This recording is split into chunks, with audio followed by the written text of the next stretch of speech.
This is Gaston Network.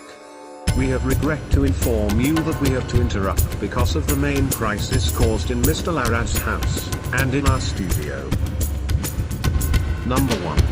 A power failure happened earlier before 4 p.m. Eastern Daylight Time.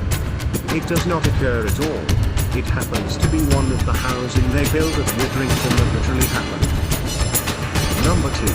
The suppliy failure loses all its jobs, and circumstances would never happen again.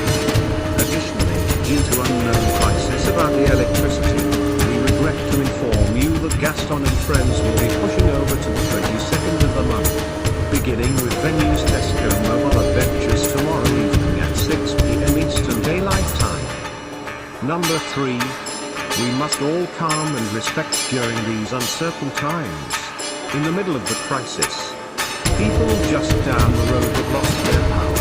The northern power grid is caused by some people affected without electricity. Our normal programming shall now return for this after this bad awful times it caused down the road.